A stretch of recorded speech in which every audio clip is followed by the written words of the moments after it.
అవన్నీ వేరే జోనర్లో ఉంటాయి. ఇదంతా చాలా పెద్ద భారీ స్కేల్లో వేరే జోనర్లో ఉంటుంది. మరి నువ్వు దీన్ని ఎంతవరకు చేస్తావో తెలీదు, కానీ నాకు పెద్ద హిట్ సాంగ్ ఇచ్చావు, నువ్వు నన్ను అడిగేవు, నా చుట్టూ తిరుగుతున్నావు కాబట్టి నీకు ఒక విజువల్ చూపిస్తా, ఆ విజువల్ చూసి నీకు ఏదైనా అనిపిస్తే మంచి పవర్ఫుల్గా ఏదైనా రాయి అన్నారు. ఆ ఎడిటింగ్ రూమ్లో తీసుకెళ్ళి ఆ విజువల్స్ అన్నీ చూపించారు నాకు. అది చూసి నేను అబ్బా ఎలాగైనా సరే మనం ఈ సినిమాకి పాట రాయాలి అని ఆ రోజు ఫిక్స్ అయ్యి చెప్పాను, సార్ నేను రాసుకొస్తానని. ఒక 3-4 days టైం తీసుకుని ఒక 3-4 స్టాంజెస్ చాలా పవర్ఫుల్గా రాసుకుని వెళ్ళాను. అయితే బాగున్నాయి రాంబాబు, నువ్వు ఇలా రాస్తావు అనుకోలేదు, ఈ 4ని కలిపి ఒక ఫ్రేమ్ చెయ్యి, ఎలా ఉంటుందో చూద్దామన్నారు.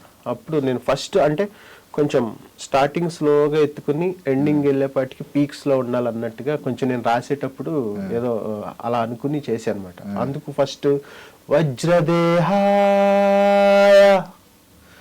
రౌద్రరాధేయ